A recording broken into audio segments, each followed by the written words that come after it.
e tratamos de algumas previsões da volta de Cristo que aconteceram no seio do cristianismo e que sempre se provaram equivocadas.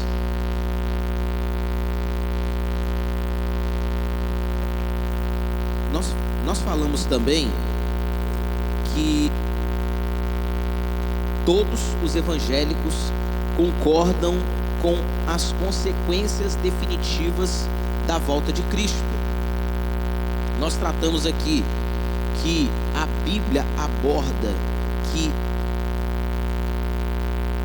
as últimas coisas tratam especificamente do julgamento dos incrédulos e da recompensa final dos crentes,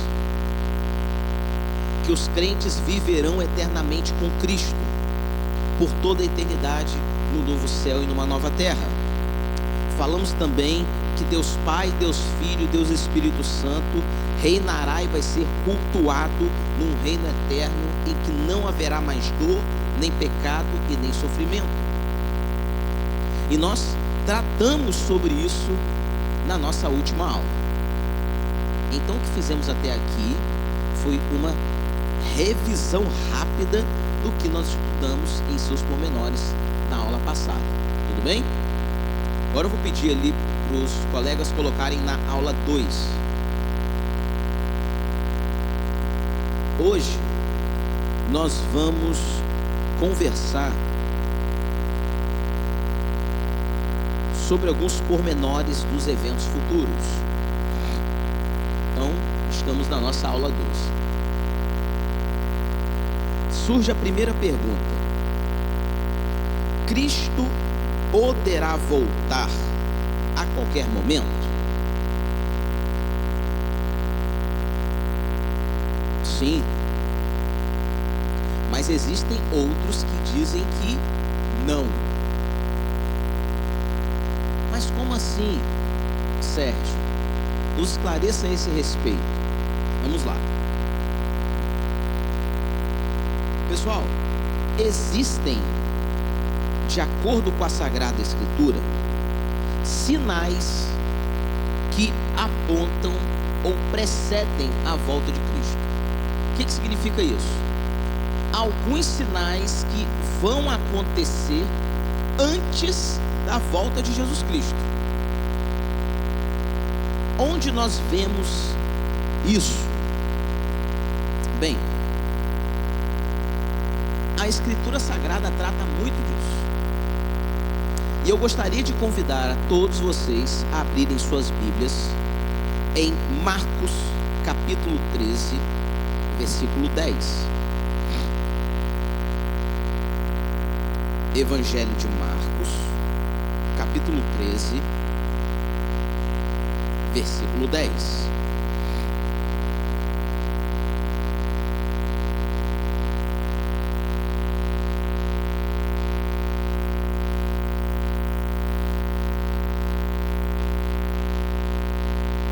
Marcos, capítulo 13, versículo 10.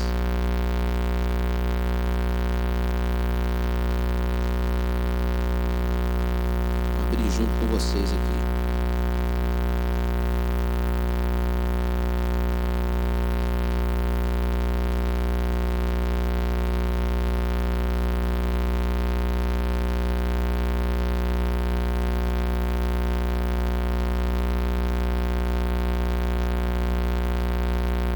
Diz assim o texto bíblico: e é necessário que antes o Evangelho seja pregado a todas as nações. Então nós vemos que a Escritura Sagrada aponta para um evento que deve ocorrer antes da volta definitiva de Cristo. E que evento é esse? A pregação do Evangelho a todas as nações. Mais adiante nós vamos ver como que os cristãos ortodoxos e principalmente os reformados têm visões distintas a respeito do cumprimento desse sinal.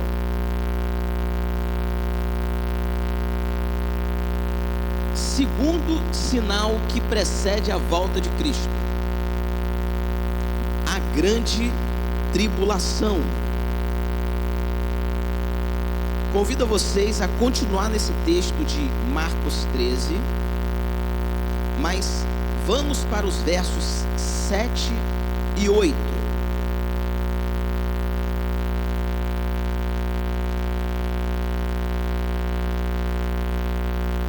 Diz assim o texto bíblico: quando, porém, ouvirdes falar de guerras e rumores de guerras, não tenham medo.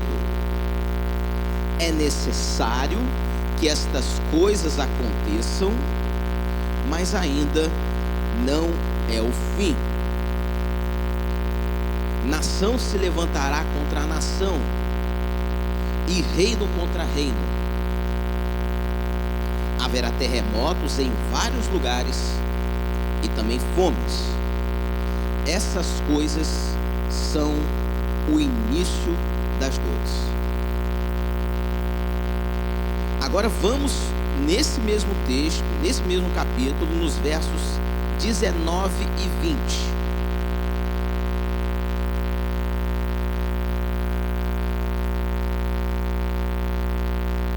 Diz assim o texto bíblico: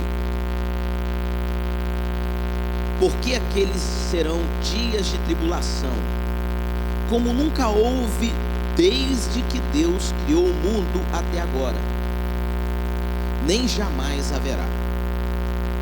Se o Senhor não tivesse abreviado tais dias, ninguém sobreviveria. Mas, por causa dos eleitos por ele escolhidos, ele os abreviou.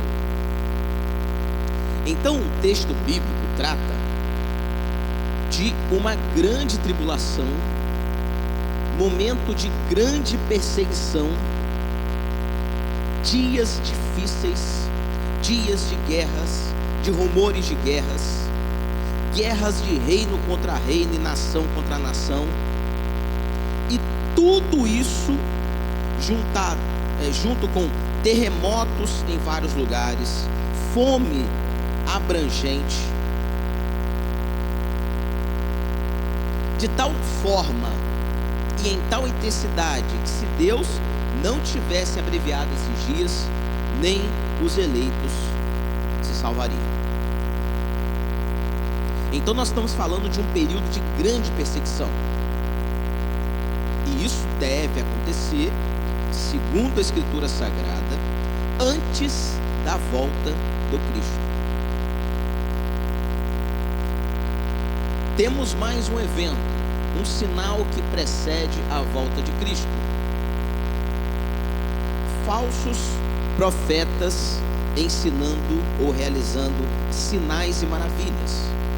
Nesse mesmo texto, em Marcos capítulo 13, ele é muito rico nesse detalhamento. Vamos no versículo 22.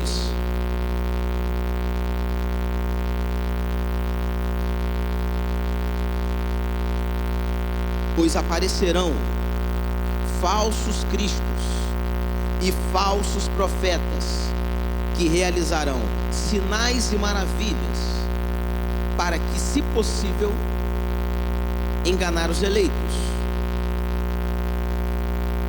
Por isso, fiquem atentos, avisei-os de tudo antecipadamente. Então, Cristo está dizendo que antes do seu retorno triunfal e definitivo, nós teremos falsos profetas se levantando e realizando sinais e maravilhas.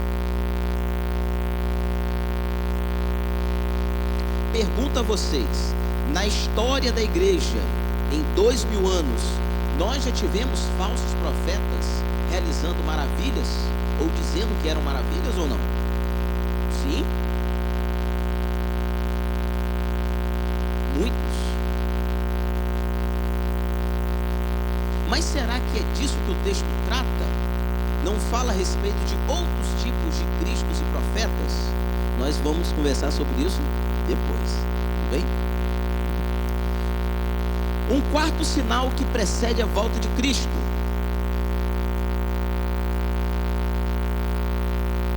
Sinais no céu. Nesse mesmo texto aí, nesse mesmo capítulo, no versículo 24 até 26, diz assim: mas naqueles dias, após aquela tribulação, o sol escurecerá, e a lua não dará a sua luz, as estrelas cairão do céu, e os poderes celestes serão abalados. Então verão o Filho do Homem vindo nas nuvens, com grande poder e glória, e ele enviará os seus anjos, e reunirá os seus eleitos dos quatro ventos, dos confins da terra até os confins do céu. Então observem que o versículo 26 diz que muitas coisas acontecem antes, para então o Filho do Homem vem às nuvens. Então os sinais do céu são: o sol vai se escurecer, a lua não vai dar mais a sua luz, e as estrelas vão cair do firmamento, e os poderes do céu serão abalados. Pergunta: isso é uma visão literal ou uma visão simbólica, de acordo com a interpretação dos principais autores, dos principais comentaristas bíblicos? Nós vamos ver isso mais adiante. Mas os sinais no céu acontecem antes, precedem a volta do Cristo. Nós temos mais dois grandes sinais. O primeiro deles é a vinda do homem da iniquidade e a rebelião. Convido a todos vocês a abrirem aí na primeira epístola de João, capítulo 2, verso 18. 2 João, lá no finalzinho da nossa Bíblia. Ou, perdão, 1 João, desculpa, falei errado. 1 João,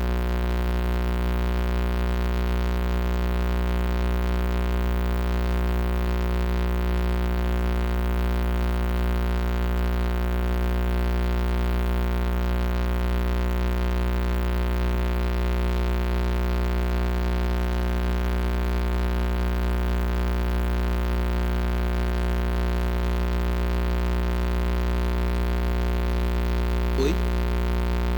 1 João, capítulo 2, verso 18.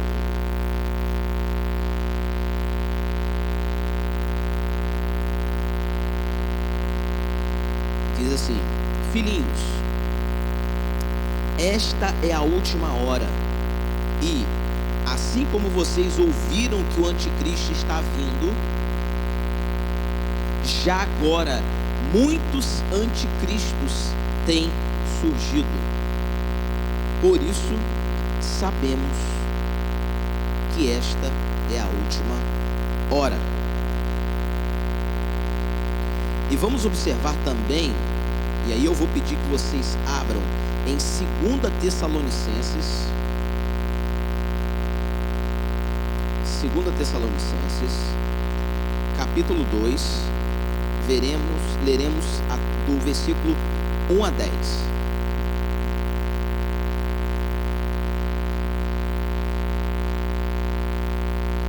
Segundo Tessalonicenses, capítulo 2, versos 1 a 10. Diz assim o texto bíblico: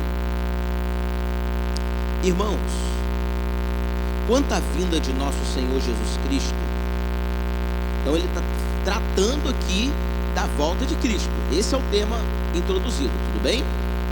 Então, irmãos, quanto à vinda de nosso Senhor Jesus Cristo e a nossa reunião com Ele, rogamos a vocês que não se deixem abalar nem alarmar tão facilmente, quer por profecia, quer por palavra, quer por carta supostamente vinda de nós, como se o dia do Senhor já tivesse chegado. Não deixem que ninguém os engane de modo algum. Antes daquele dia virá a apostasia, e então será revelado o homem do pecado, o filho da perdição. Em algumas versões, o homem da iniquidade. Tudo bem?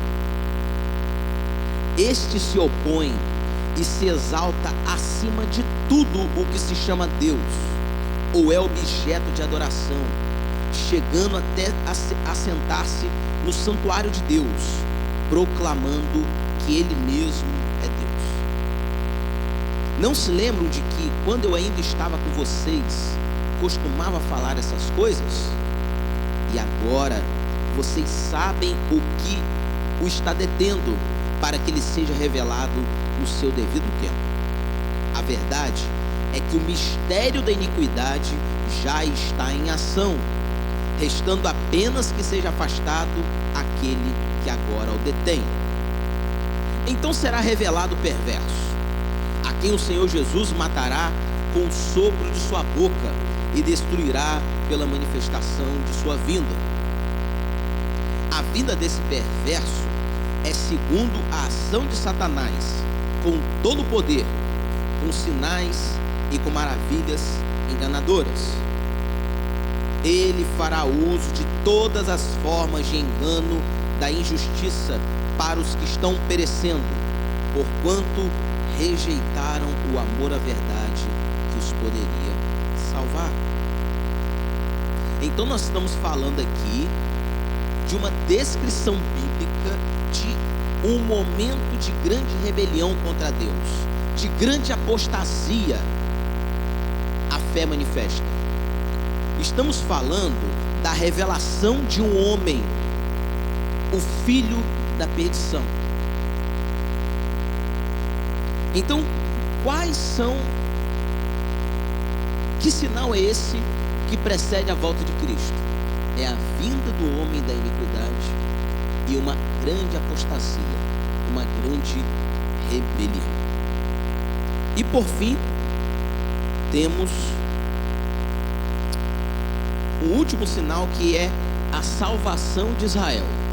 Convido vocês a abrirem suas Bíblias na carta do apóstolo Paulo aos Romanos, capítulo 11,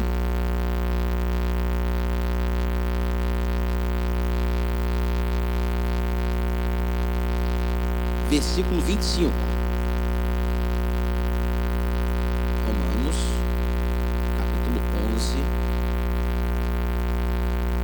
versículo 25.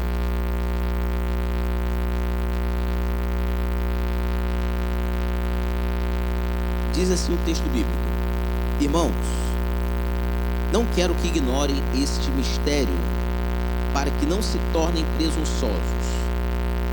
Israel experimentou um endurecimento em parte, até que chegue a plenitude dos gentios. E assim, todo o Israel será salvo, como está escrito: virá de Sião o Redentor, que desviará de Jacó a impiedade.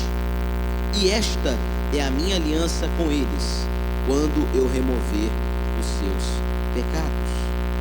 Então, um dos sinais que precedem a volta do Cristo é a salvação de Israel. Nesse caso aqui, existe uma divergência, um debate entre os teólogos cristãos, porque alguns entendem que trata-se de Israel físico, étnico, como nação.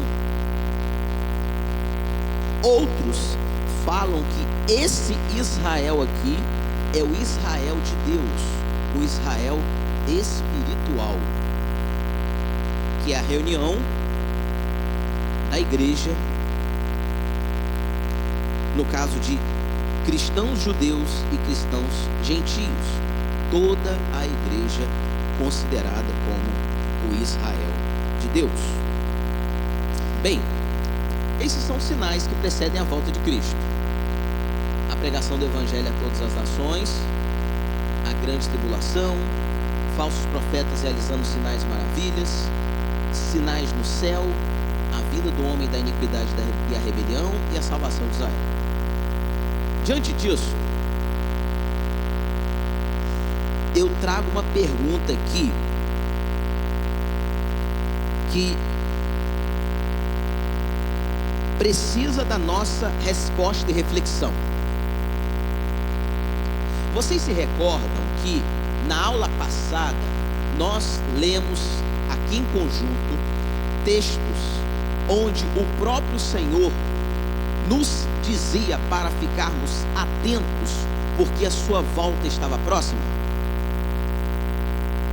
E não somente Cristo falou disso.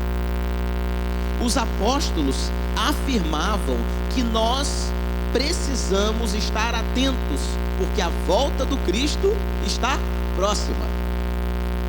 Vem, Senhor Jesus, Maranata. A qualquer momento Ele pode voltar. Essa é uma concepção.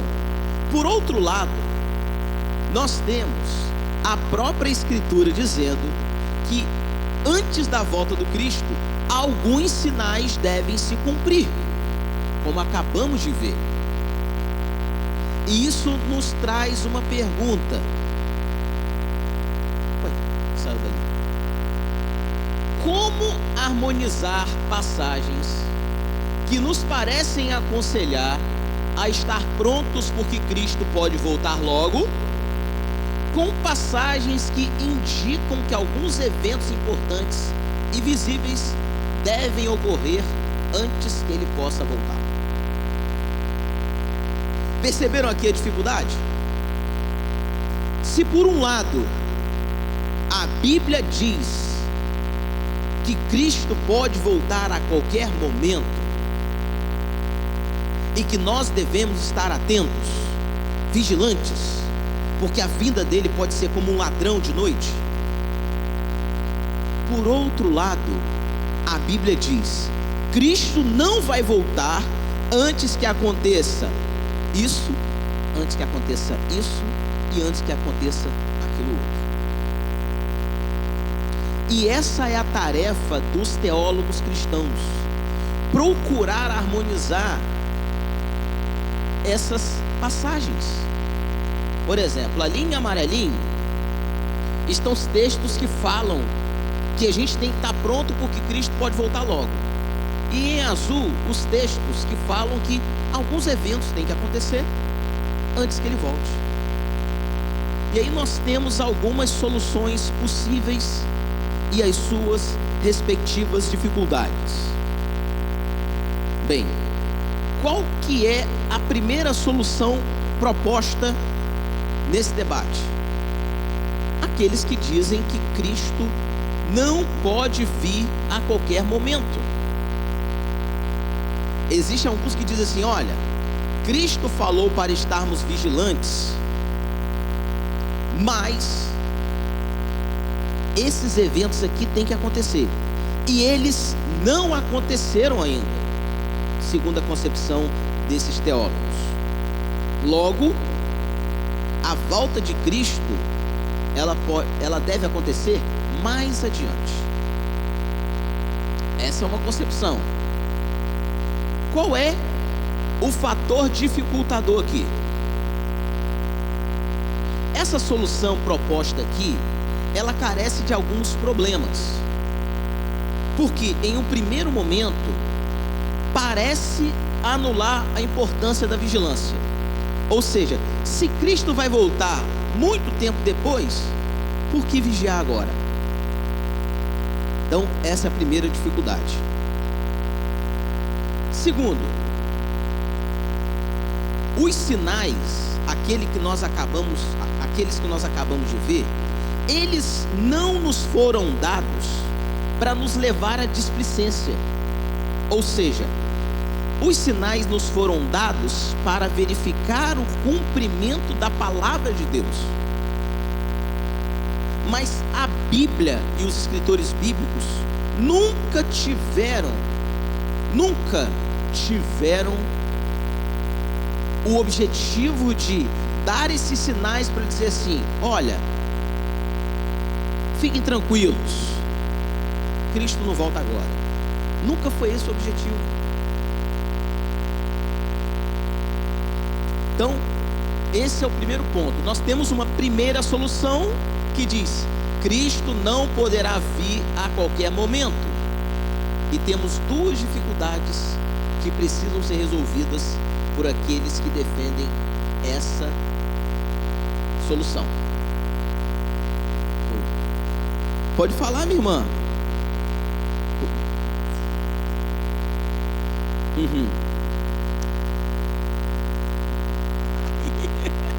Então, eles estão aguardando, né? Eles subiram, como é que a alma subiu do céu, que a Bíblia diz que o pó voltará à terra como era, o Espírito volta a Deus por Deus.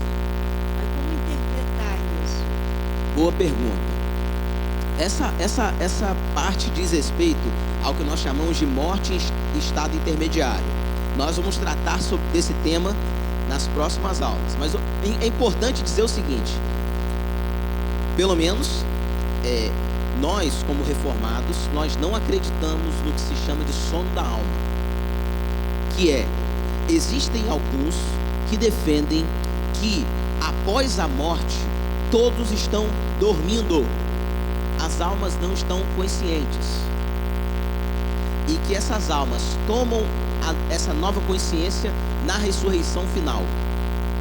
Tudo bem? O ponto é que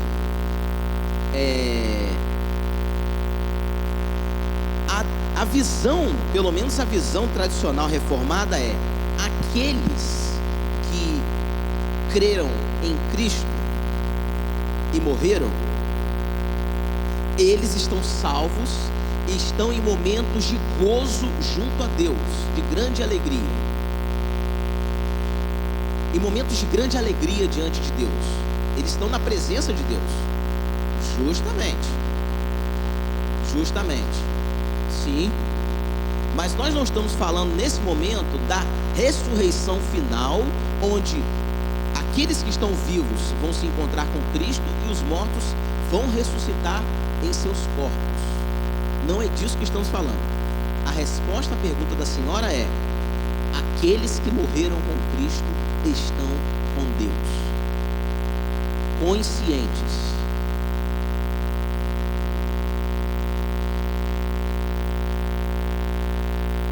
A terra, justo, volta a Deus, justamente. Esses estão em momentos de tormento. Em momentos de tormento. Estão no inferno.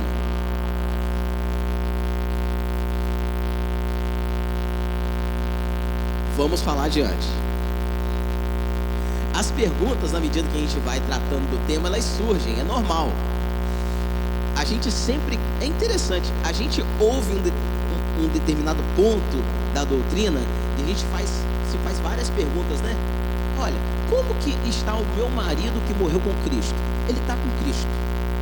Ele está em momento de grande alegria junto a Deus. E aqueles que não foram salvos, eles estão no inferno. Só que haverá o momento do grande julgamento. Nós vamos falar sobre esses pontos mais adiante. Tudo bem? Bem, voltando aqui. Então, a primeira solução é: Cristo não pode vir a qualquer momento. Segunda solução: Cristo pode vir a qualquer momento. Porque alguns dizem o seguinte: todos aqueles sinais já se cumpriram.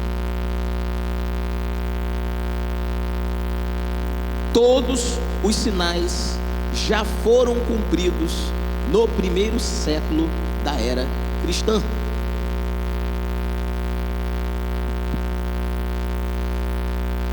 José, tem gente que defende isso ou não tem, José? Tem.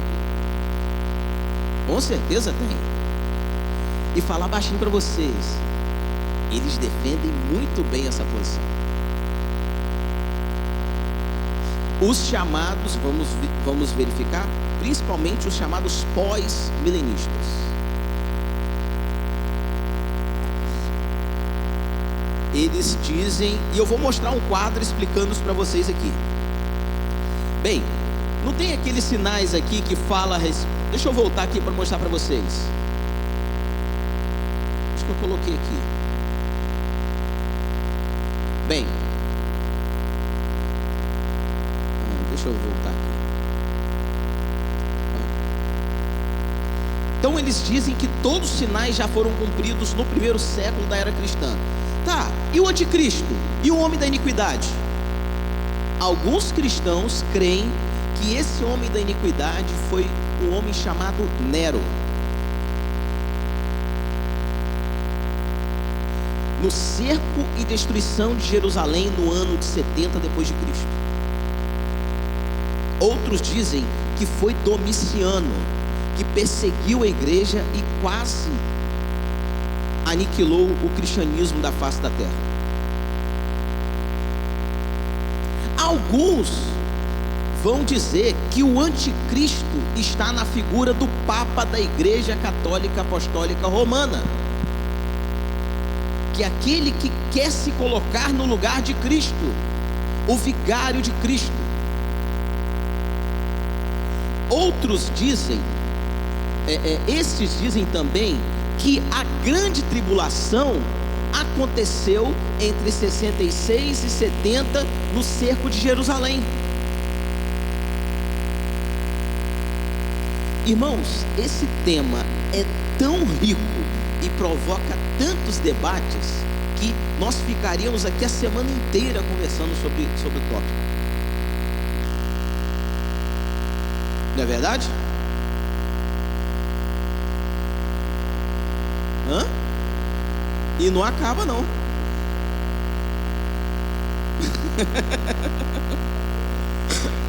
Justamente. Lembra, irmãos, que nós falamos lá sobre os pontos de concordância? Aqueles pontos de concordância são as conclusões definitivas. Agora eu estou tratando dos pontos de divergência entre os cristãos e dificilmente nós vamos chegar a um denominador comum. Porque você pode ter numa mesma igreja um pastor que é amilenista, um outro membro é pré-milenista histórico, um outro é pós-milenista. É um tema onde as divergências desses pontos secundários são permitidas, tudo bem?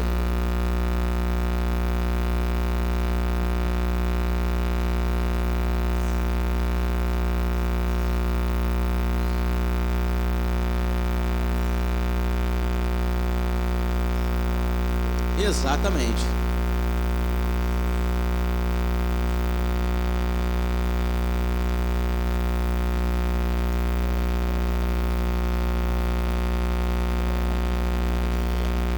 Exatamente.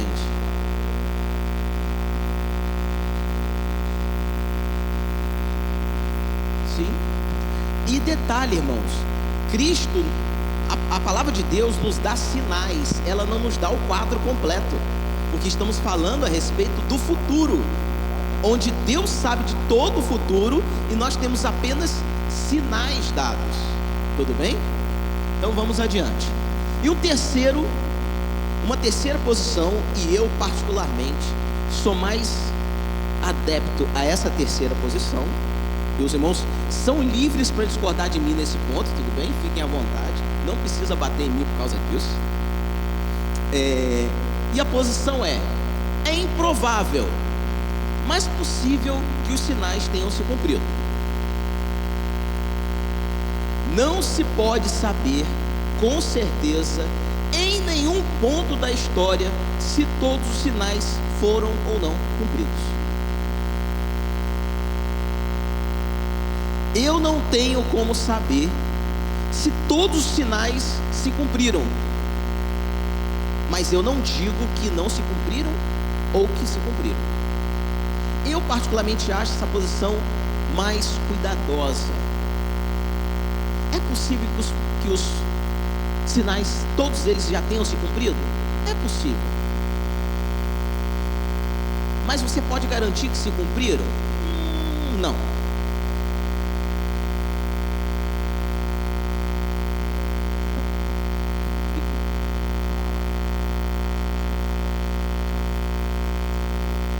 Não, alguns podem brigar, mas eu não brigo sobre esse assunto não.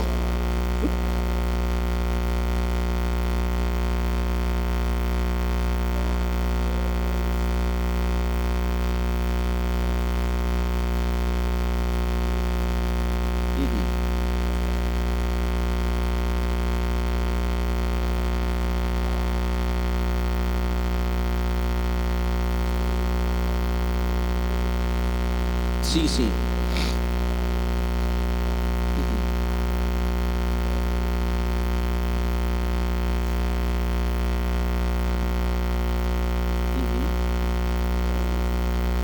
Sim.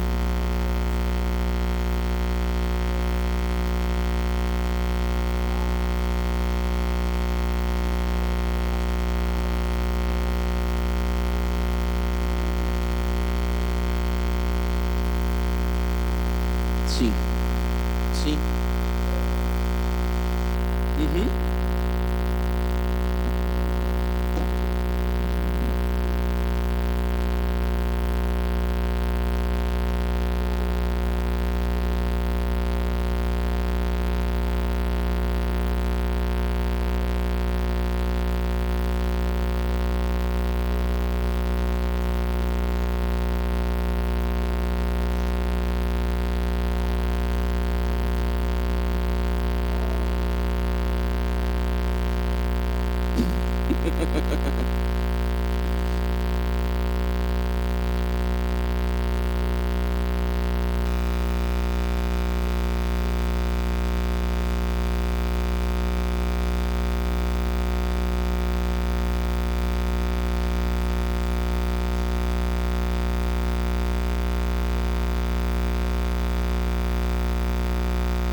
A todas as nações.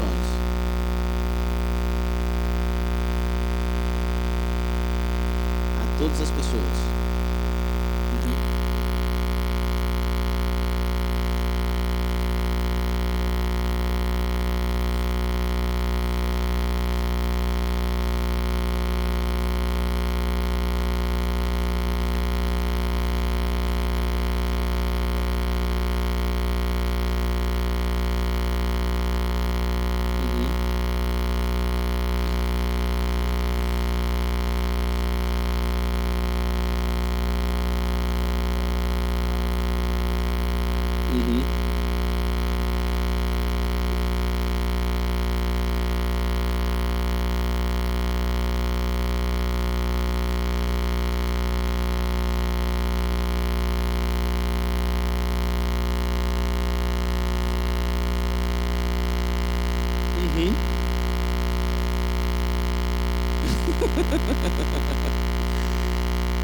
Então, irmãos, essas são as 3 soluções possíveis de suas dificuldades. Eu vou mostrar para vocês aqui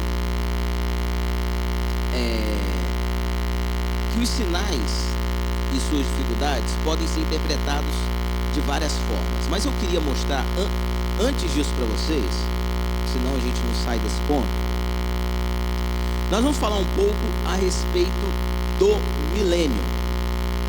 Convido todos vocês a abrirem suas Bíblias aí em Apocalipse, capítulo 20, versos 1 a 3.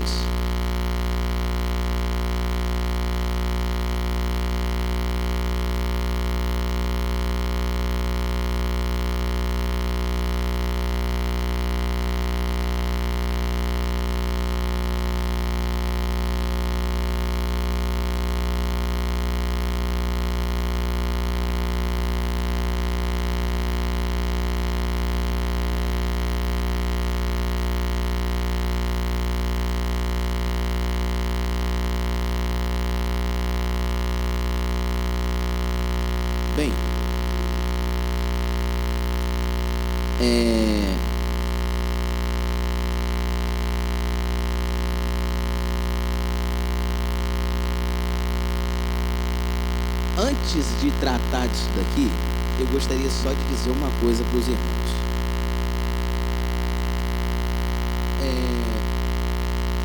Eu já assisti no YouTube 2 vídeos chamados de Uma Noite de Escatologia. E nesses vídeos, nós temos lá John Piper e mais outros 2 teólogos conhecidos, que me fugiram agora o nome, e eles debatendo só a respeito desse texto aqui, ó. Apocalipse 20, de 1 a 13. Eles levaram 2 horas debatendo a respeito do milênio. Tem um outro vídeo também no YouTube, também chamado de Uma Noite de Escatologia. São 3 vídeos nesse segundo aqui. Cada vídeo com 1h30. Então estamos falando de 4h30. E 3 teólogos reformados defendem uma posição quanto ao milênio. Augusto de Nicodemos defende o amilenismo, um outro teólogo defende o pós-milenismo e um outro teólogo defende o pré-milenismo. Esses 3 vídeos estão no canal chamado Escola Charles Spurgeon. Vou falar um pouco sobre os 3. Irmãos, por que eu estou falando disso? Porque é um tema muito profundo e nós não sairemos daqui com entendimento pleno do assunto.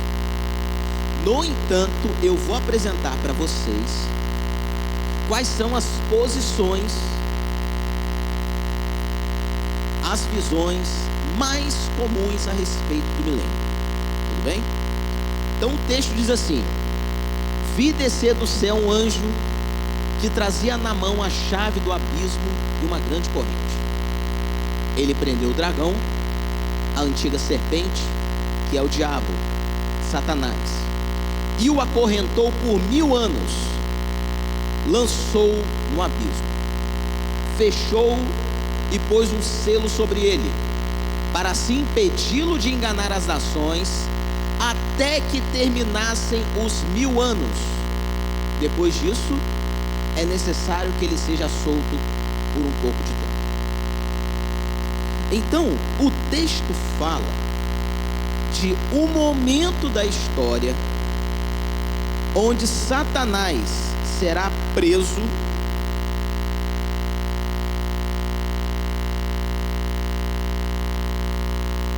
por 1000 anos. E Satanás será impedido de enganar as nações. É o que diz o texto. E nesses 1000 anos, a igreja reinará com Cristo. Ou os crentes reinarão com Cristo. Diante disso, nós temos 3 principais posições sobre o milênio. Nós temos um recurso no PowerPoint que eu queria pedir aos amigos para me mostrar aí. Nós temos como dar um zoom ali. Tudo bem? Perfeito. Qual é a primeira posição quanto ao milênio? A primeira posição se chama pré-milenismo pós-tribulação. Aqui à nossa esquerda, nós temos a primeira vinda de Jesus Cristo à Terra. Tudo bem? Então aqui, ó, nessa cruz representa a primeira vinda de Cristo. Cristo morre, é crucificado. E aqui, ó, na nossa direita, nós temos a eternidade com Deus, no novo céu e numa nova terra. O pré-milenismo pós-tribulação diz o seguinte: após a morte de Cristo, nós temos a era da igreja. Vai chegar um momento em que a igreja vai passar pela grande tribulação. A igreja vai passar pela grande tribulação, segundo o pré-milenismo pós-tribulação. Depois de grande tribulação, nós temos a segunda vinda de Cristo. De acordo com essa posição, Cristo vem nos ares e volta.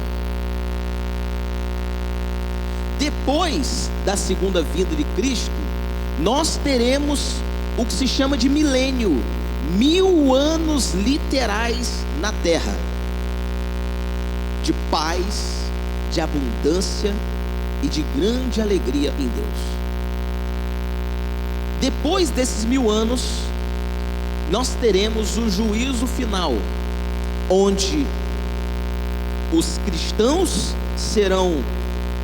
receberão seus galardões e automaticamente estarão no novo céu e numa nova terra, e os ímpios, Satanás e seus anjos serão condenados. Então a visão do pré-milenismo pós-tribulação é essa: Cristo vem, estabelece a era da igreja, a igreja vive nesses 2000 anos, vai chegar um momento em que a igreja e todo mundo vai passar pela grande tribulação. Depois da grande tribulação temos a segunda vinda de Cristo. Com a segunda vinda se estabelece um milênio literal, 1000 anos de paz. Depois o juízo final. Oi.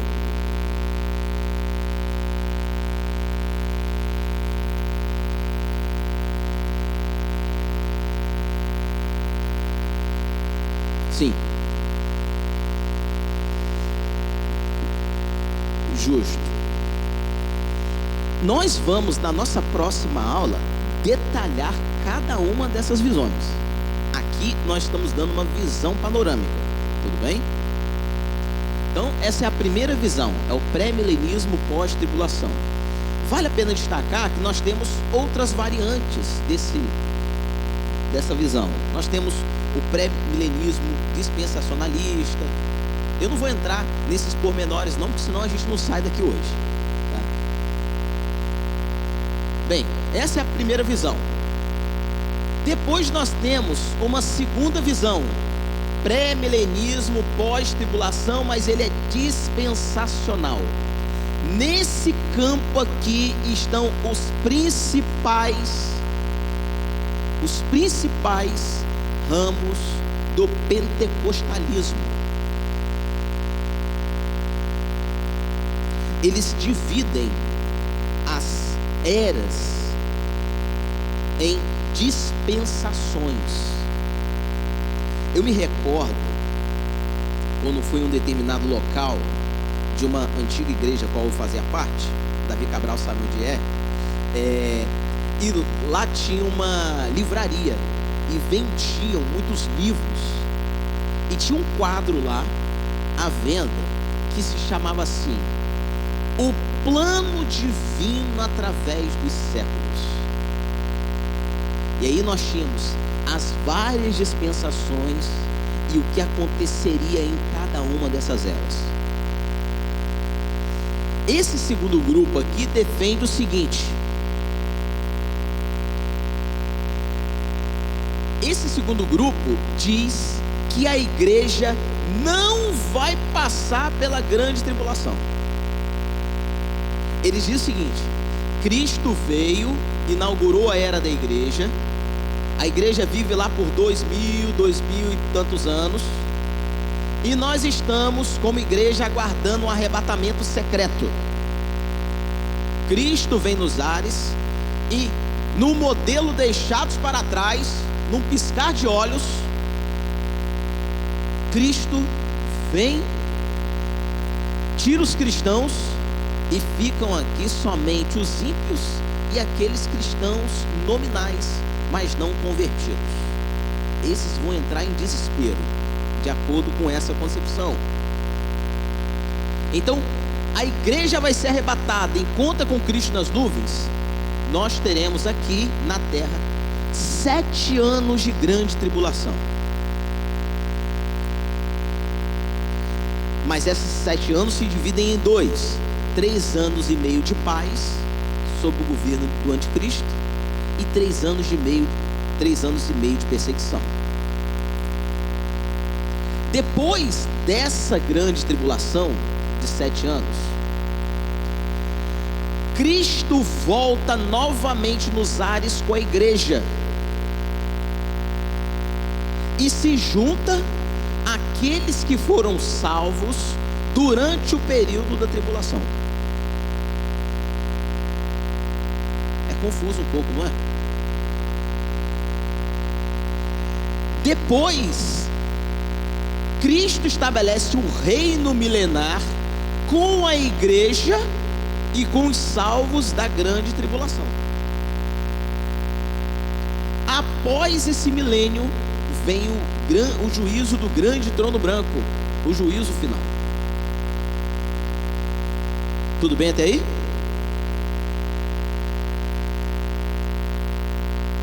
Pode subir um pouquinho a tela aí, consegue? Pode tirar o zoom para mim, porque eu vou mostrar para vocês aí o... Tira o zoom para mim, por favor.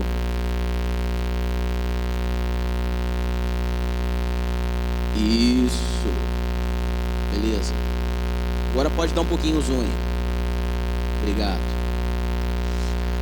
Aqui nós temos uma terceira posição, que se chama de pós-milenismo.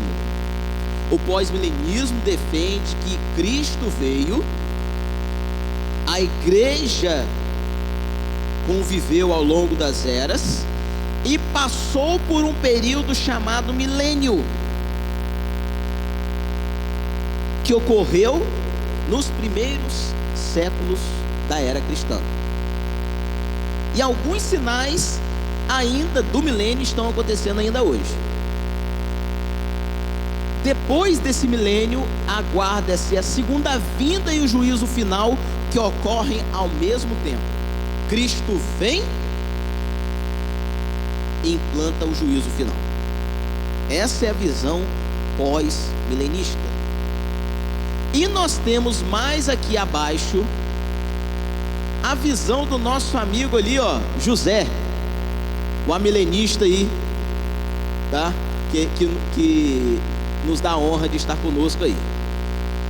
O amilenismo, ele defende o seguinte. E aí, José, se eu falar alguma coisa errada, você me corrige, por favor. Cristo vem, vive vida perfeita, morre, e a partir da era da igreja nós temos o que chamamos de milênio simbólico.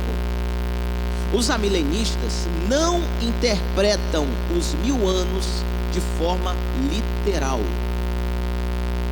Eles entendem que o milênio se dá na era da igreja.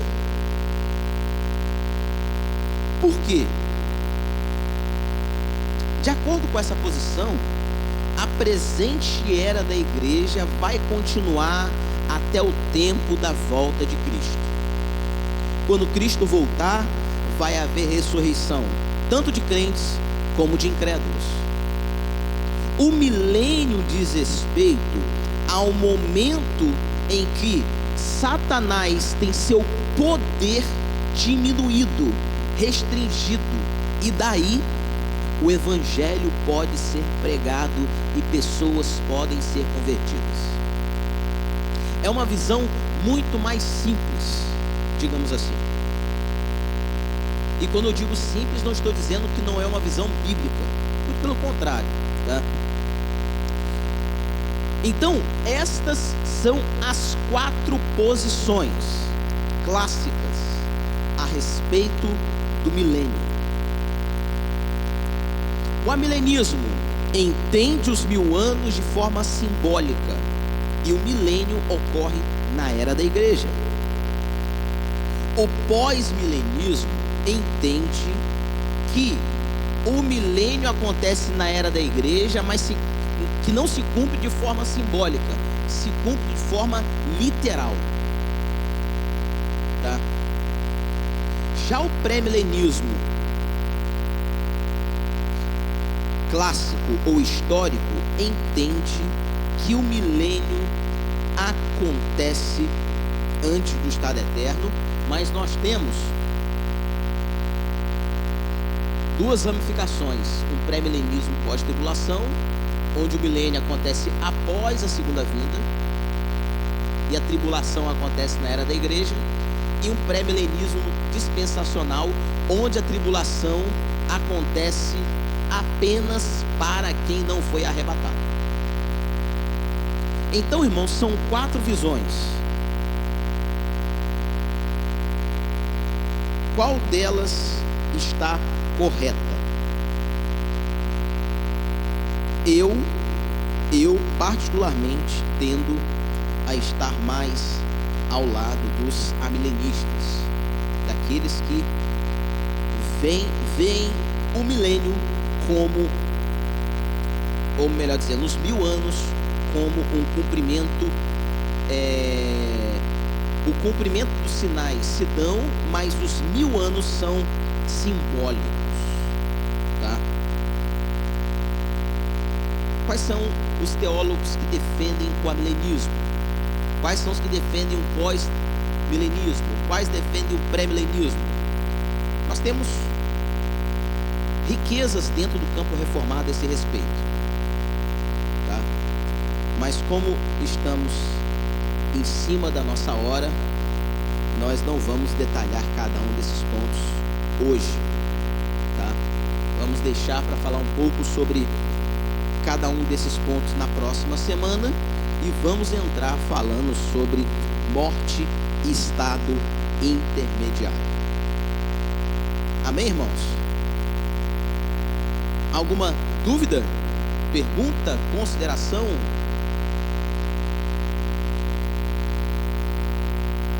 Eu estava comentando aqui com meus irmãos, essa visão amilenista, ela vai lá de encontro ao início do Apocalipse, porque na verdade João é quem escreve esta visão como carta para os cristãos que estavam sendo perseguidos, para encorajamento deles. E essa carta ela deveria chegar em mãos aos crentes, mas estava tudo simbólico, né? Me corrija, por favor. Então, para que os soldados não entendessem, mas os cristãos entenderiam. Então, o Apocalipse todo, ele é simbólico, né? Estava todo escrito simbolicamente, e não de forma literal, como você acabou de dizer. 1000 anos é um tempo longo, né? Um tempo simbólico. Então, tudo estava na forma simbólica, que somente os crentes entenderiam para serem encorajados com a perseguição que a igreja estava sofrendo. Então, essa foi a intenção que João escreveu no Apocalipse. Perfeito. Daí a visão dos amilenistas, né? Que coincide exatamente com o fato histórico. Exatamente. Eu me lembro de ter, olha só, só uma pequena contribuição aqui para os irmãos. Na visão escatológica, eu particularmente tenho tendências ao milenismo, mas não digo que sou milenista, porque é um campo aberto onde eu estou, digamos assim, aberto a debates, a conversar sobre os pontos, né? E eu me lembro que o pastor Daniel Dides, boa parte dos irmãos aqui conhecem, eu fiz uma ligação para ele, eu mandei uma mensagem para ele via WhatsApp e fiz uma pergunta a respeito do amilenismo. Ele virou para mim e falou assim: você pode conversar? Eu posso. Tem tempo? Tenho. Então tá. Aí eu peguei, como minha esposa já estava com as crianças praticamente dormindo, coloquei a rede do lado de fora, em a linha tafona, deitei, era mais ou menos umas 10h20 da noite.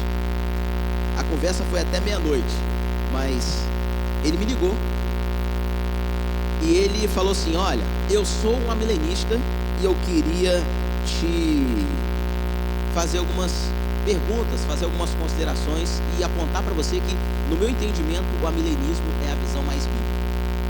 E ele ficou durante ali 1 hora me dando uma aula a respeito das visões equivocadas, tanto do pré-milenismo quanto do pós-milenismo. Principalmente o pré-milenismo dispensacionalista. Tá? Então, assim, foi um momento muito enriquecedor. Eu certamente estou apenas dando para os irmãos aqui uma leve contribuição. Não sou o especialista no tema, existem pessoas mais capacitadas do que eu para poder falar sobre o tema. Estou apenas trazendo para os irmãos uma contribuição daquilo que eu estudei a respeito do tema. Tudo bem? Diante disso,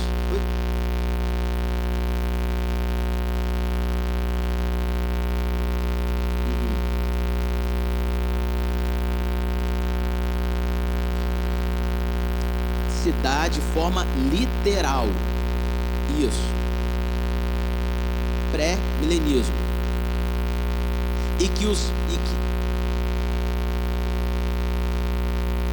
Era de Russell Shedd, se não me falha a memória. Russell Shedd.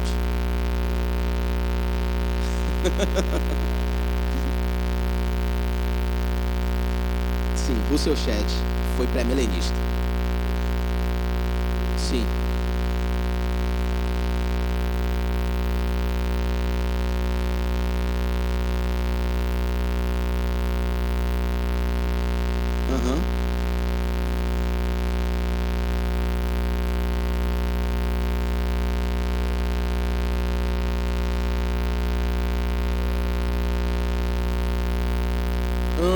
Há muito tempo, sim, sim.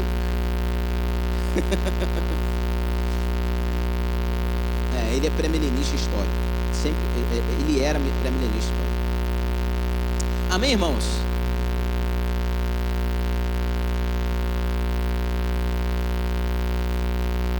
Segundo os pós-milenistas, o milênio ele começou durante a era durante os primeiros anos da era cristã.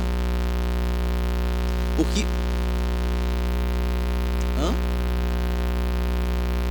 falaremos na próxima aula. Não faltem. Tem que entender o que significa milênio na visão. Exatamente. Semana que vem eu aguardo você aqui que eu vou responder essa pergunta. Amém, irmãos? Vamos colocar de pé, vamos orar.